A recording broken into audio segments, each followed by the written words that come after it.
बलांगीर जिला लोयर सुकेताल प्रकल्पर मुख्य निर्वाही जंत्री कार्यालय में समीक्षा बैठक करिसेंती बलांगीर विधायक कलिकेश नारायण सिंहदेव।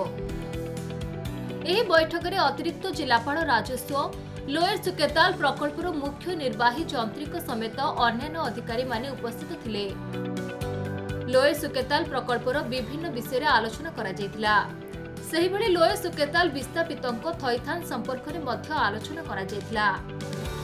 विस्थापितों थैथान सहित अन्य व्यवस्था तुरंत करने को विधायक निर्देश देथिबा जणा पड़िछि। लोअर सुकेताल गोटे बलांगीर लाइफलाइन प्रोजेक्ट अच्छी तार इंटेंस मॉनिटरिंग तथा जो माने डिस्प्लेस्ड होती जहाँ प्रोविजन अच्छी ताकू ठीक हिसाब से परिचालना होती कि नहीं होती ता विषय आम पीरियडिकली मीटिंग रखीचु। आउ आम देखुछु अनेक डिस्प्लेस लोकंर अनेक असुविधा रही जाइछि। जो गाँ माने डिस्प्लेस आइछंती तांको पाई जहाँ सुविधा देवा कथा मध्य जिला प्रशासन निर्वाचन परे गत असेंबली निर्वाचन परे ठंडा हो जाइछि।